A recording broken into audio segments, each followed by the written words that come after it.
안녕하세요. 보험금 팔례방입니다. 약 7년간 알코올 중독 및 우울증 치료와 입원 도중 외출하여 투신하였다면 자살사망보험금은 부책되는지 여부에 대하여 대구지법 2020나 305278, 2019 가단 139931 토대로 면밀히 이 사건을 들여다보겠습니다. 먼저 하급심 판례를 보도록 하겠습니다. 우선 기초사실에 의하면 피보험자 망인은 2012년경 상해사망보험을 가입하였고 그로부터 7년 뒤 건물 옥상에서 투신하였습니다. 재판부의 판단, 관련 법리, 상해사망보험계약에서 자살을 면책으로 규정하였다면 그 자살은 망인이 극심한 정신질환 등으로 자유로운 의사결정을 할 수 있는 상태에서 자살한 경우는 제외하고 있고, 이러한 우연성과 사망 간의 인과관계는 수익자가 증명할 책임이 있으며, 반면에 보험자는 피보험자의 고의성에 대하여 자살을 암시하는 유서나 자살이 아닐 가능성, 즉 심신상실 등으로 자유로운 의사결정을 할 수 없는 상태, 이에 대한 합리적 의심할 여지가 없을 정도로 명백한 주의정황 사실로 증명할 책임이 있다고 우리 대법원은 판시하고 있습니다. 인정사실, 망인은 사업 실패와 파산 선고 등으로 끝내 극심한 스트레스 등으로 인하여 우울감, 불안, 불면증을 겪다가 2011년경 제2병원에서 정신병적 증상이 있는, 즉 환청, 환시, 망상 등이 존재하는 중증의 우울 에피소드 진단을 받았고 각 수십일간 여러 차례 입원 치료를 받았습니다. 또한 K병원에서도 재발성 우울장애로 오랜 기간 입원 치료를 받다가 외출하여 투신한 것입니다.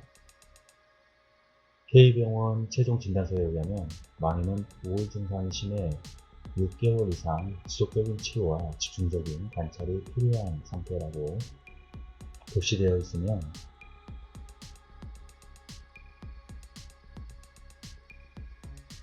그는 항상 명인 트라조돈 염산염정, 항우울제, 노라반정, 진정제, 파마주석산, 졸피른정, 체면진정제, 에나콘정, 항우울제 등을 처방받고 복용하고 있었는데, 정신신경계에 작용하는 이들 의약품들은 공통적으로 자살 성향을 증가시킬 수도 있다는 부작용이 있습니다.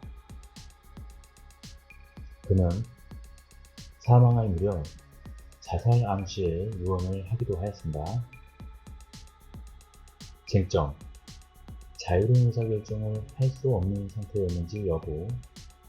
이는 사실관계에 의하면 고의적인 자살에 해당하기는 하나, 망인은 사업에 여러 차례 실패하였으나 계속적으로 재기를 도모하였고 우울증 등의 정신질환을 치료하기 위해서 계속적으로 입원 치료를 받는 등 적어도 삶의 의지가 상당하였던 것으로 보였으며, 2011년경부터 정신병적 증상이 있는 중증의 우울 에피소드, 재발성 우울장애로 인한 여러가지 증상이 있었고, 2019년 진료기록에 따르면 만성적인 자살사고, 즉 자살을 하고 싶은 생각이 보인다는 내용이 저시되어 있으며, 위에서 언급한 정신신경계 작용 약품들은 경우에 따라 자살 성향을 더욱더 증가시키는 부작용이 있습니다. 이 법리의 인정사실을 종합해보면 망인이 투신 자살하게 된 것은 악화된 정신질환으로 말미암아 자유로운 의사결정을 전혀 할 수 없는 상태, 즉 심신상실 상태에 있었기 때문이라고 봄이 상당합니다. 따라서 피고는 원고에게 상해사망보험금을 지급할 책임이 있습니다. 상급심 판례를 살펴보도록 하겠습니다.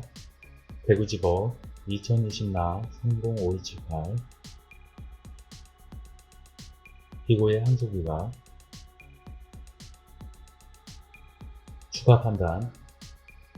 이 사건의 쟁점은 피고자가 심신상실 등으로 자유로운 의사결정을 할 수 없는 상태에서 자살을 하였는지 여부라고 할 것입니다.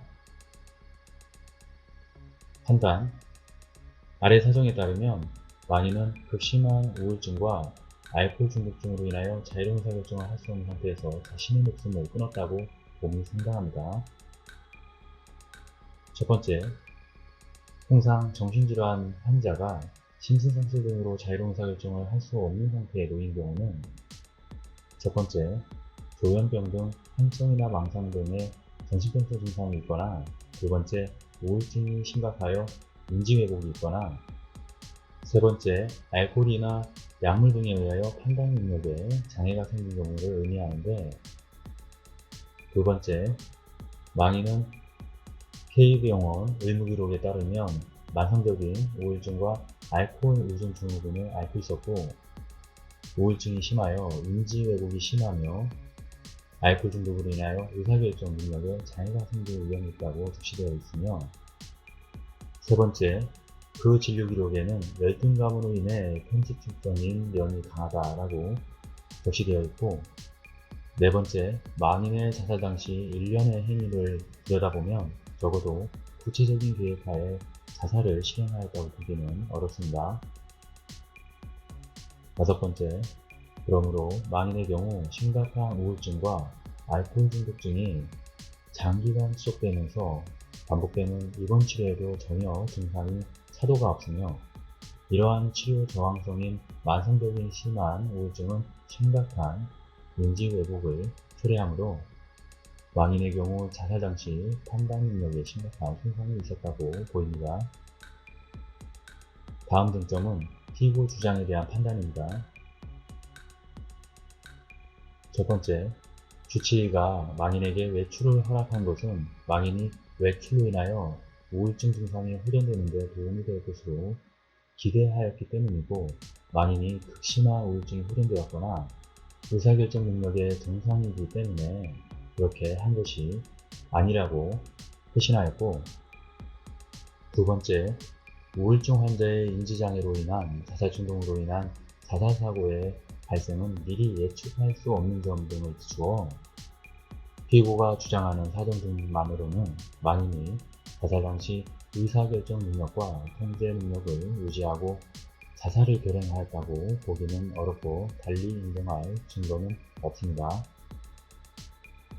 따라서 제1심 판결은 이와 결론을 같이하여 정당합니다.